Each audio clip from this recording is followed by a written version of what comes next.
gentlemen, welcome to another. We're on a roll because we've got another special interview.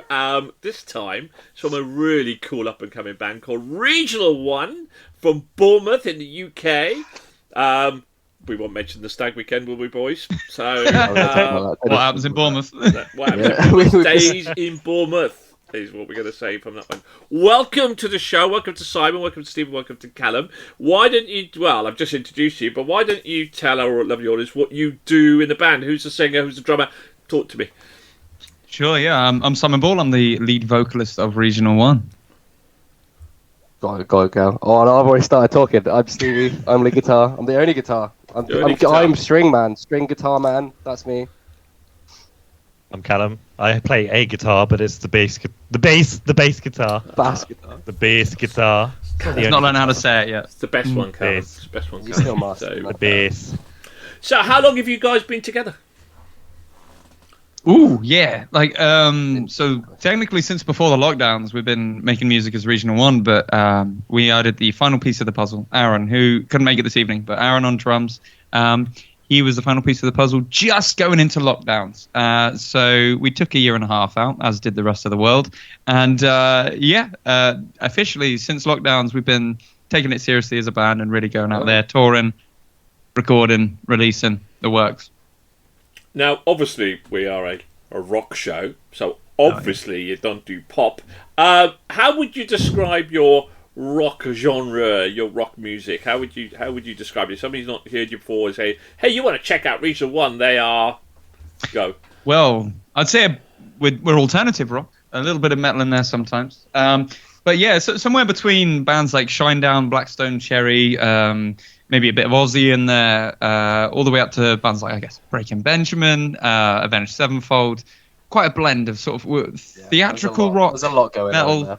Yeah, we like definitely a bit of prog in there every now and then. As well. A little bit of Muse sprinkled in. Absolutely. We all love Muse. A modern rock band. So, Simon, let me tell you something, okay? I listened to you today. In fact, I listened to your EP 3 times. That's how much I liked it. And let me tell you something now. You are nothing like Ozzy Osbourne, who's one of the most overrated rock singers that the world has ever. Performers. I'll take it. Brilliant. So so one of my. I just argument with somebody that they were saying Pink Floyd were the greatest band that ever lived, and I was going, no, they're one of the most overrated bands in my opinion that have ever lived. And then he said to me, oh, you said they were the most. I said, no, I didn't. I said, if you want my opinion, they're one of them, but Ozzy Osbourne is one of the most overrated players in the world. But okay. I like the fact I was trying to. And by the way, guys, you are excellent. You are really, thank you very much. Thank you. Very tight, very well produced, very well performed. And I was trying to actually go like, who would they remind me of? And the first band you said, which was Shinedown, Get it, absolutely. Awesome. Yeah, I get it. So that ticks a box for us. Yeah, no, we love Shinedown. That's it now. Completed it now. So is this all your first band that you've all come together, or did you have other bands before you all came together? And how did the three of you all come together then? Did you kind of randomly, bump into one of those clubs in Bournemouth? We might have mentioned. There's a bit to this one. Callum, I think we should start with your backstory because have you been in other bands? No. My only experience of playing in a band was I helped someone sing in a covers thing in a rehearsal like once, and then they kind of gave up with the covers. And then my only experience would be playing like rock band. Rock band and guitar. Yeah, that's hero. good training, dude. What was your band name on Rock Band? I can't remember. I played it with my family. It was like a little family game. We played. Remember the name? Yeah, name drop on I can't remember. It must have just been the Mitchell Bryants. Hell yeah. Something like that. Creative. Yeah, I can't remember.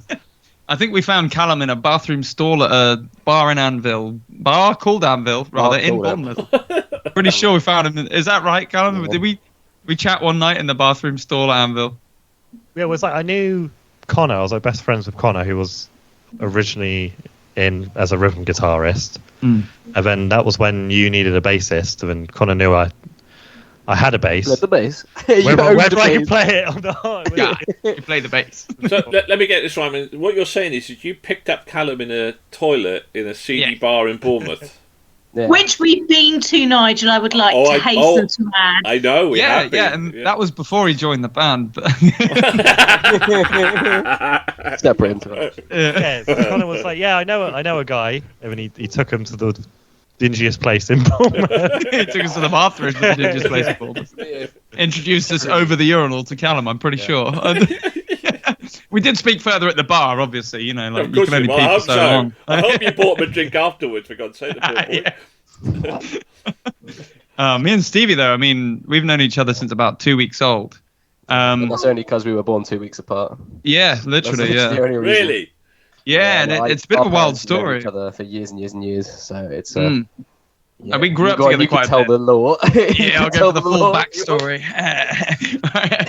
No, so yeah, we sort of grew up together quite a bit. Like we were best friends, like growing up for quite a while. And then Stevie played a vanishing act and moved to Southampton and then Eastleigh or whatever, something like that. Somewhere I've never heard of that I heard of now. At that time, obviously heartbreaking. But then he moved back down for university, and I just moved back down from uni as well.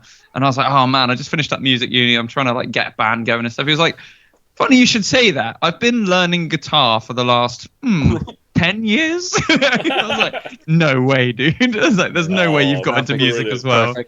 Isn't that like we saw each other like are lovely though? When you look back at them, those moments of crossroads are so pivotal, aren't they? That It really as is. if it was meant to happen. It's like the bell goes, you go, ding, everything lines up. You know? That or anything. Like it didn't. You know, we weren't talking about it. We weren't like at the time. We didn't talk that much. We saw each other maybe like once a year. Once or every so. few years, maybe. Yeah. Yeah.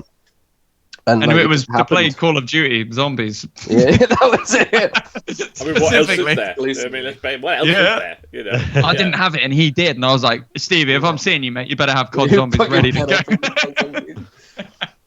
Yeah, and then I was like, oh man, let's have a jam in my parents' garage, see how it goes. And we wrote a song almost immediately, and we're like, okay, maybe we should do this. Maybe we should give this a go. And then collected people along the way, lost a few, collected some more. Finally ended on probably the perfect band lineup for us. So. And then the world shut down for a year and a half. And then we're like, and cool. then we're hit. Yeah, we're like, cool. Well, guess we'll sit indoors. And then finally we got round to playing some shows live, and it was everything clicked from there. And so a lot of bands that we've toured to during that COVID kind of breakdown have used it where their creative juices have gone into overdrive in terms of coming up with ideas and that sort of stuff. Did you find that was for you as well? Did you come out of it with lots of potential material written? I think most of the Soul EP was through the lockdowns, and all of the Hero EP was through the lockdowns. All of it. I think Ministry was specifically about the lockdowns. So. It's like, man, I'm bored of being indoors now. Everyone seems to be fine. I want to go outside. I'm going to write an angry, grunty song in Drop C about it, actually. Yeah. Let me get mad at the world real quick. Yeah, bit of a strange one, but I love it. And so, Simon, then, obviously, that you went to music school. Which music school did you go to? I went to the Academy of Contemporary Music up in Guildford to do drums, actually. Ended up singing. No, it's funny. It's we had a marketing guy who also went to the same academy. His guy was Nathan Selby, I think his name was. So, but anyway, big ginger hair.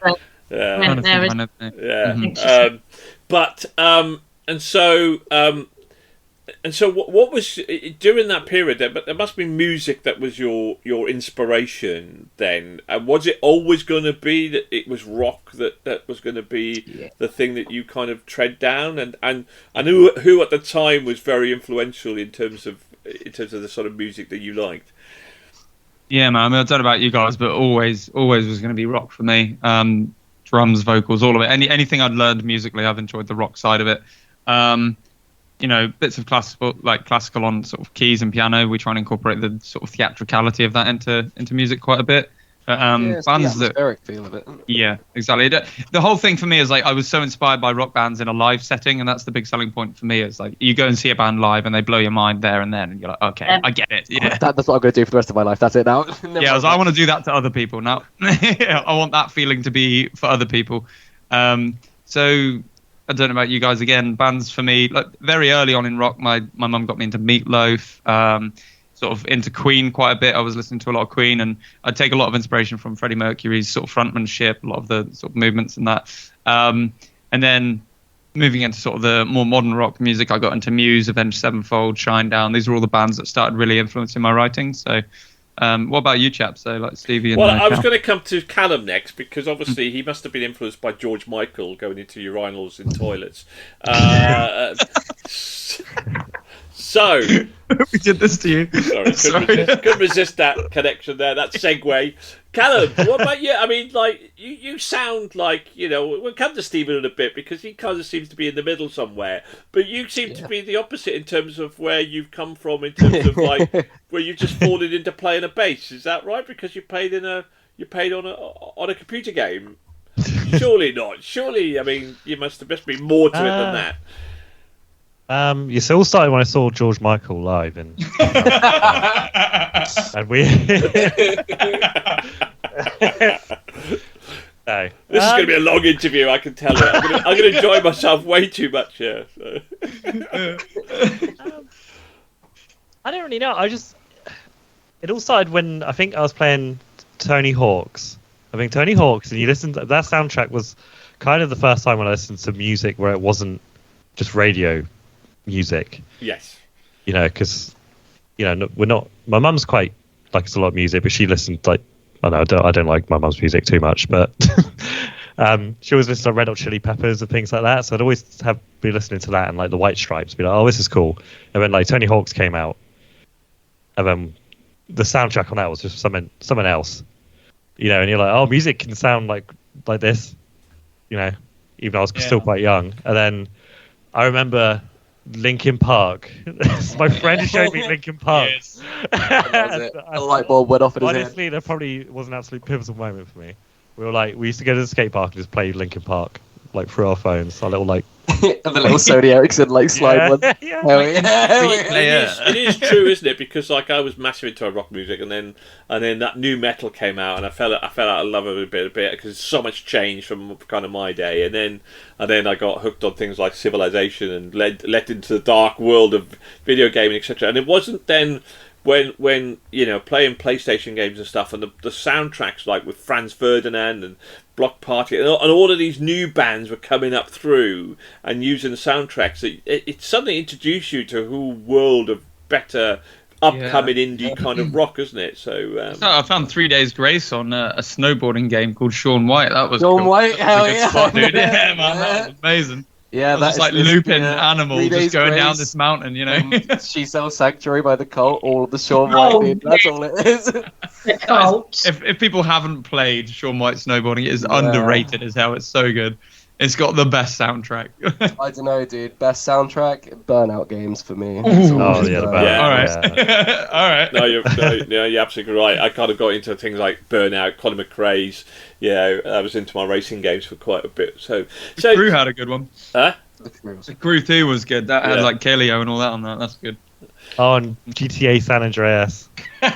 Oh my god, there was a bit of crossover with Guitar Hero and San Andreas. Yeah. A lot of those It's songs. all that. There must have been like some marketing deal or something. It'd be a publisher, right? Yeah, Sony like a publishing deal. Yeah, it must have been. Be like, just put these songs in your games. But yeah, I was all for it. So Stephen, you decided to teach yourself the guitar. Yeah. I tried to do lessons for a while. I didn't like it. He's unteachable. Look at him. Yeah, I'm untethered. Leave me alone. Well, I mean, look at it. He looks like he's got a haircut from Haircut 100. Do you know what I mean? So you don't. That's I not came a rock straight haircut. from there. I'm lucky I made it here in time. To be honest.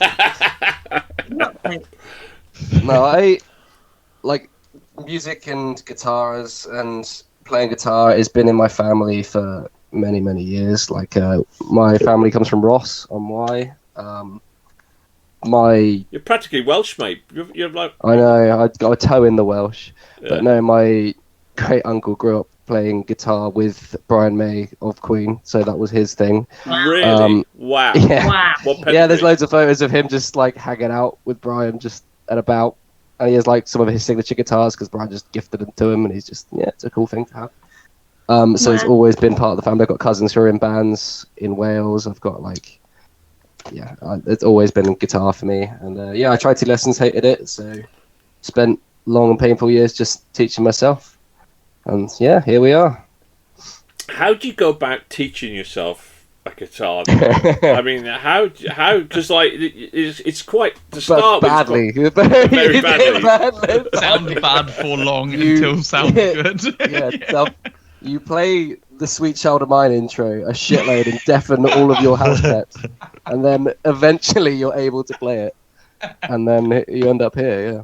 So, and what were your musical influences at the time then? Who did you want to go like? Obviously, it might be Slash, of course, but you know. Let me take myself back to what year are we talking? 2008, 2009. Yeah, yeah, that'll be the beginnings, right? The beginnings. Dude. All right, Shrek's just come out. It's the golden age. So fucking Somebody. No. Oh, man, I was playing a shitload of Burnout, so anything on the Burnout soundtrack. There's a lot of like Billy Talent. She sells Sanctuary. That's a fucking good one. Cult. Yeah, the Cult is in there. I was listening to a lot of Muse at the time. I lived next door to a kid who was a drummer, so I was always around there, like jamming and hanging out. So we played a lot of Muse. Played a lot of like Black Sabbath. Avenged Sevenfold, bro. But it's, yeah, then once I'd eventually learned to play guitar and thought, oh, you know what, actually I can do this a little bit. Then it was the Avenged Sevenfold, and like Self-Titled came out, and then that was it for me. Yeah, Avenged Sevenfold definitely was all the interesting jazzy scales, mate. That's the one. And did you? Yeah, I mean, you might have kept in touch with someone, but did you realise that Simon had gone to Music Academy? Well, I'm trying to remember if I knew at the time. I don't think I did. I don't think I had. No. I knew he'd gone to uni. So how did it feel for you then that when he said like that, you know, I'm going to start my own band? How did that moment feel for you? Was that like a bit of a eureka moment? This is what I was meant to. Yeah, man. Yeah, I was just like, oh, well, that makes sense. And Yeah. it literally was that. Like, everyone always says, like, oh, yeah, that must have been like really. Like, oh, yeah, that makes totally sense. And it's just been the same ever since. That's just how it's been. You literally came around once, and I remember because it was in my first year. I was in uni halls, and we sat in my kitchen. I had like a BC Rich guitar at the time. And he was like, oh, yeah. I just showed him some shit that I was working on and jamming around. I was like, oh, yeah. And then so I was like, oh, she said, I'll just come around. And we had a jam in the garage, and that's what we've been doing ever since. There's definitely a bit of getting hammered in between those two sessions. Yeah. Well, that's fine. We're now, ready to chat. Talk about getting hammered. This is the prime time of the show. Right. It's Trish time. Oh my God. It's Trish time, everybody. Okay, It's this is Trish because time. honestly, I'll get a WhatsApp. I'll get a WhatsApp from her going, "Come on." Don't. Well, I did. Once. One time. One time. I'll never forget it. Trish time. Trish. Ask your questions. Okay, so my first question is, come on, guys. Band name. How did you come up with it? Regional One. Yeah, that's also that. There are many stories to the Regional One band name. It's a place now. It's a theoretical place in the future. The Regional One universe exists, and it is our future if you don't heed our warning. So it's a dystopian future. It's very 1984-esque. A lot of our songs and music videos are based there. It's so things like Ministry are a big part of it, and Hero is one of the titular characters within that universe. So we're really building on that at the moment. The album will be the defining part of it, which is the next project we'll be working on. Okay, so obviously Hero was the EP, and then Sold came after that. Sold was first, and then Hero. Yeah, bad me. So, but for me, what would be your favourite track on Sold? On Sold? Yeah. Have you got a favourite child? I do. So you got the one, so yeah. Yes. Honestly, I get this one. I don't know about you, boys. I get this one quite a bit. I get asked this one, and it changes often. It does change. It depends on when you play it. Yeah, live is very different. Like I feel like if to ask me like my favorite song to listen to off Sold and favorite song to like play live on Sold is very different for sure. And the songs are so different; they're in a different ballpark as well. Be then each of you. What would your listen to song be on Sold, and what would your favourite live one be? Starting with you, Simon. Maybe chosen to listen to, either Bedlam or Sold to perform. Callum. I'll go Bedlam for both, to be honest. Oh, but Smoke It Away though. Bedlam for both. And Steve. Yeah, man. Listening to, I'd probably say Smoke It Away. I also do love Smoke It Away live, but we do some stuff. Smoke It Away live. Yeah, we do some fun stuff with Smoke It Away. It's like our staple track at this point. Like, yeah, I'd say listen to Smoke It Away. Probably Sold itself live. I love Scars. Scars? Scars? Yeah. Isn't it Scars? No. No. Yeah, that's not us. No. You know the song that I mean. Is it the soft one? Chosen. Oh god. Chosen. Yeah. That's my favourite. For sure. I think of Scars because that's in the lyrics. That's right. Yeah. In the chorus. Yeah, no, I love that. Absolutely. And I'm not normally a slow song person. Mm-hmm. So for that to reach out to me is quite a big thing. I think let me know when you're coming to a show. We'll make sure it's on the set list because it's not always on there. We'll make sure it's on. I imagine it wouldn't be. So yeah. Okay, Nige, back to you. So 4 tracks on Hero. One of them made it to my cool playlist. Guess which one? Is it Hero? What was the playlist called? Yeah, that's true. It's my cool playlist. My cool songs. Cool So it's got to be good. It's got to be a really good track to get. Huh? Hide. Stephen? I'd say Hero. That's my Callum? favorite one of them. So it's 50. I'll say Ministry. Ministry was my gut. Well, there's 4 of them. Simon is right, of course. Oh, You think you tuned into my Shinedown moment, didn't you? So there we go. But, I know a sing-along banger when I write Oh, one. God. Such a good track. Thank you. So is there a new album in the making? well, that's my question. That was going to be my question. Sorry. I thought we'd cooking. finished Trish time and it was back to night time. Sorry. But you can chuck in any time. I'm looking at myself and my faux pas. I know. She's never finished with Trish time. It's Never always finished with Trish Trish time. No, we can jump in any time. Actually, that was. Right. So, actually, I was going to ask the same question. You did the album. I listened to the EP and I couldn't stop listening to it. I literally had it on loop about 3 or 4 times today. So, what next album? What's the plans then for We're Regional cooking. One? We've been testing a few new songs. We got 3 down to a point where we can perform them comfortably and sort of in a pretty well finished state before we get to production. So that's 3 tracks down. We've got another I reckon another 20 in the go at the moment. Yeah. So we're going to cut that down to around 12 songs for an album. Budget that up, make some money hopefully on the road, save up and record again. So yeah, we're working on it.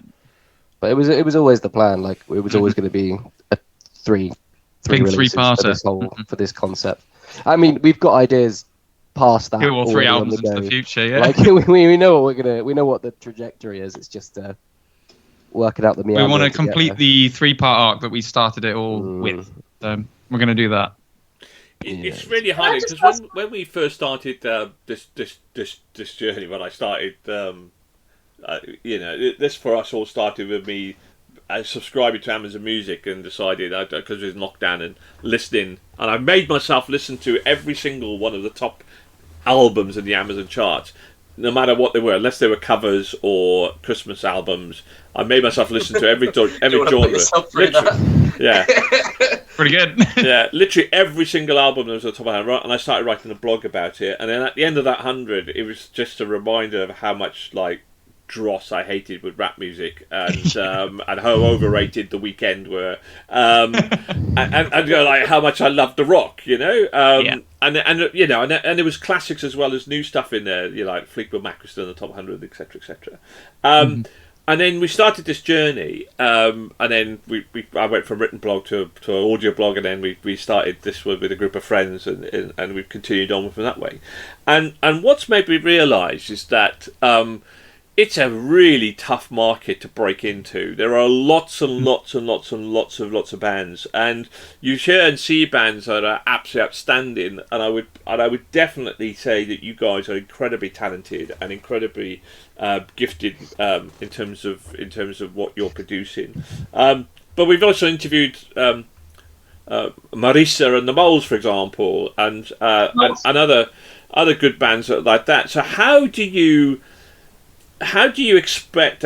One, are you ambitious? What you hope to achieve, and how do you think if you could look into the future? How do you think you're going to get from where you are now to being a recognised headlining band?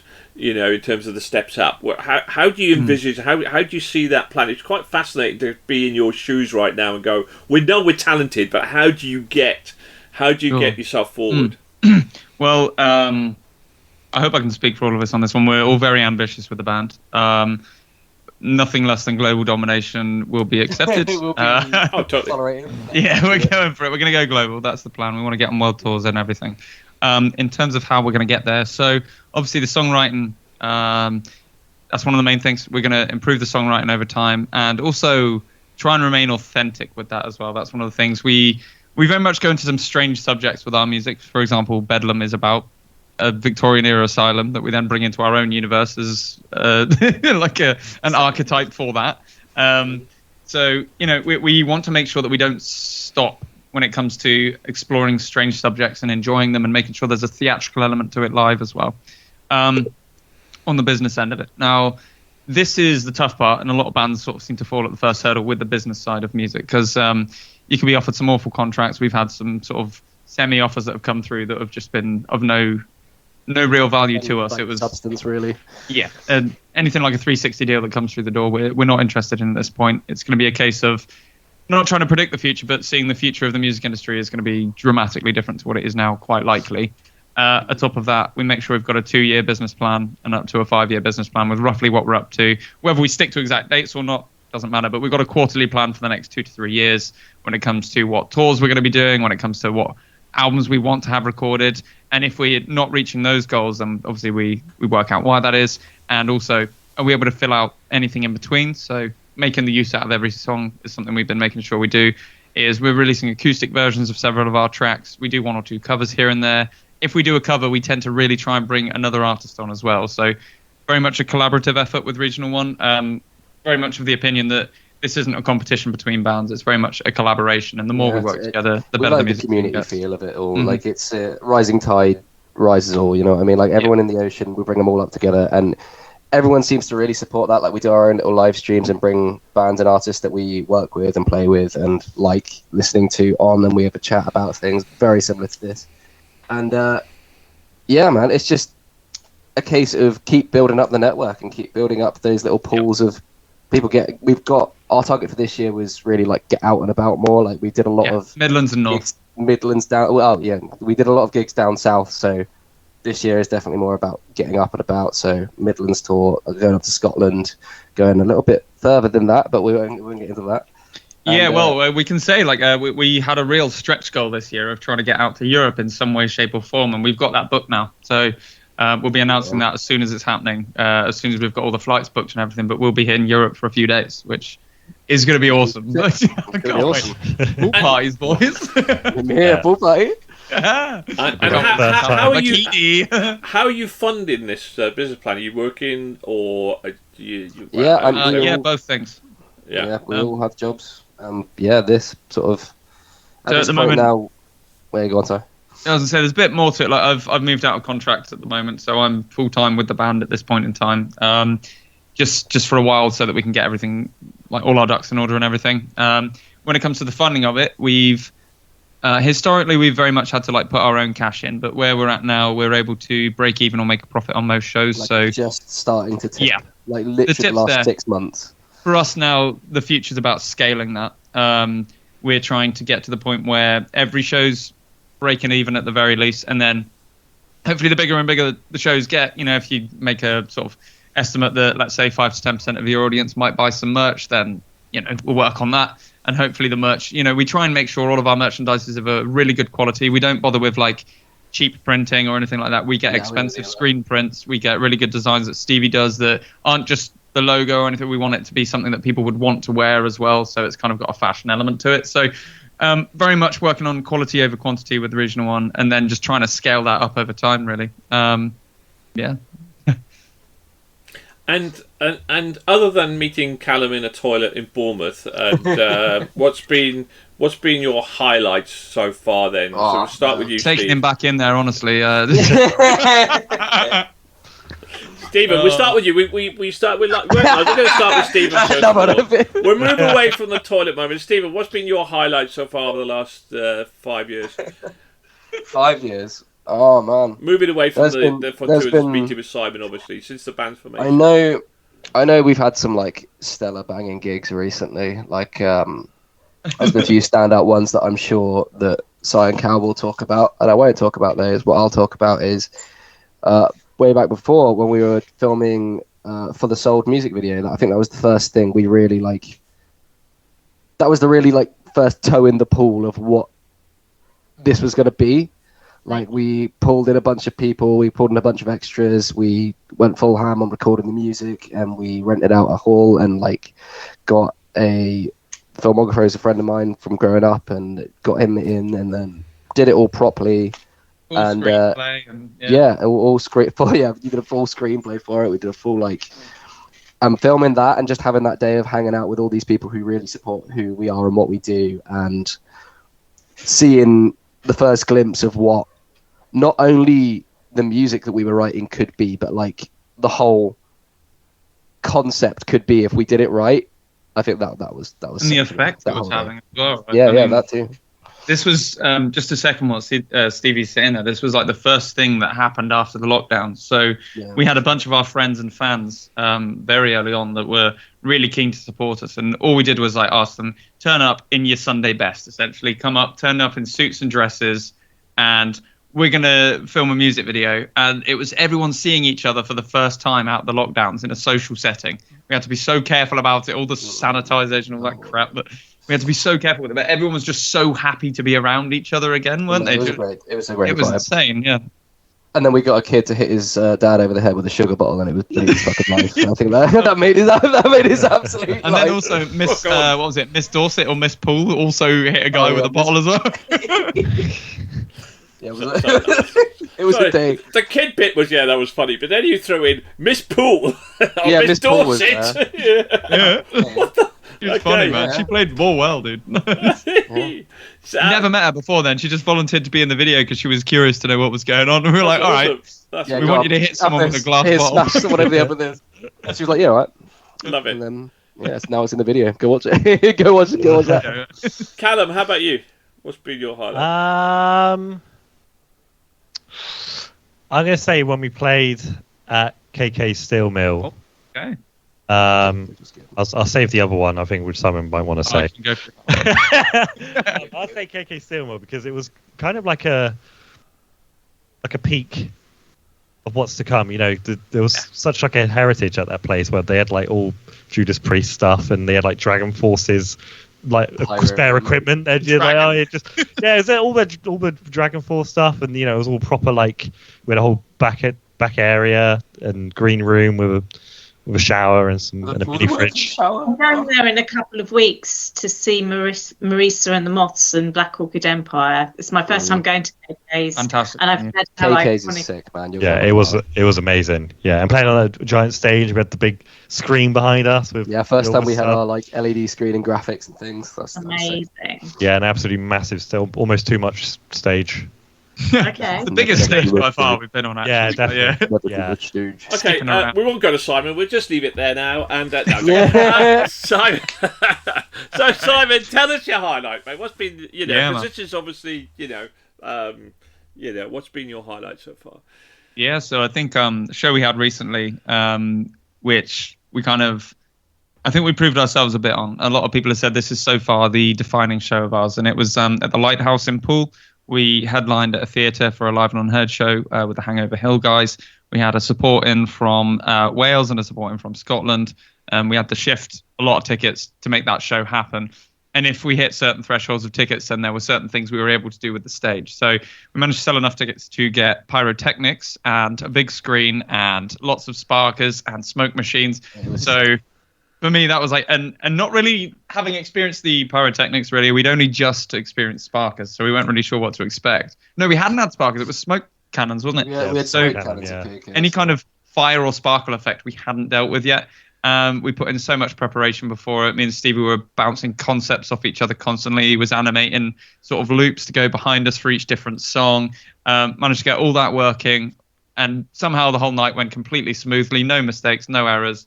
With the exception to getting trapped in my straitjacket that I wear. But that's fine. Covered it. Sure. No one knew. I was backstage. They will never know. I knew. Now they know. I was inside of his stage, and he was just there monologuing. I had to improv a whole speech. One sleeve just in there. It was like, oh shit! Thanks for coming down. I knew. Yeah, it was a wholesome I want to speech. come and It see a came gig out. now. I want to come and see a gig now. So that was amazing. Amazing. Do you know what? Yeah, I normally follow up about your low points, but this has been such an upbeat kind of interview. We will go there because I think that hopefully the future's bright. I I love don't the think we fact got you any low points. No, good. No, I I love the can't fact you remember have a any low business points. plan because a lot of bands don't. They just hope they just go out for lots and lots of gigs. You've got to have a business plan, and I think that's a real lesson maybe for up and coming bands. That you cover. So you obviously got your heads screwed on in the right way from that perspective as well. So that's really good to hear. So I am looking forward to getting an album. We only review albums. We don't review EPs. So we only review album review shows. So make Get sure cooking. It's coming. you get It's you get an album out. I look forward to hearing that because if your EP's any going to go by, then it's going to be a cracker. And who knows, you might get to our Hall of Fame, and then we might have to interview again. And I think that would be You hope amazing, so. wouldn't it? So, that'd be really cool. And we could talk about the secret Bournemouth locations. We can. We can. Yes. I'm gonna yes. get that. I'm looking forward to your song based off Elvis in Bournemouth, for sure. Yeah. And I'm looking forward, Love at First Glance in the Urinal or something like that. But there we go. It was a burning one. Yeah, but there we go. It was a burning love. Oh. You don't realise how many of these I've been sneaking in. I've got a list of Elvis songs on my other screen. When you watch this back, you'll see what I mean. Yeah. Okay. Fantastic. Listen, guys, it's been an absolute pleasure to meet you all, and I do wish you all the very, very, very best Thank you very much. in your endeavours in terms of your talent. I'm sure you're going to be successful. I hope you're successful because you are super talented. So people out there, like and subscribe. Check out their new EP, which is called Hero. It is very, very, very cool. And check this band out. They're absolutely terrific.'Thank you to Simon. Thank you to Stephen. Thank you to Callum. Thank you to the missing drummer. We love you anyway. You'll come on the next one. Thank you to my lovely Trish, of course, and Trish time. Keep on rocking and keep safe. Bye for now, Thank you very everybody. much. Been a pleasure. Thank you. Bye bye. Thank you. Bye.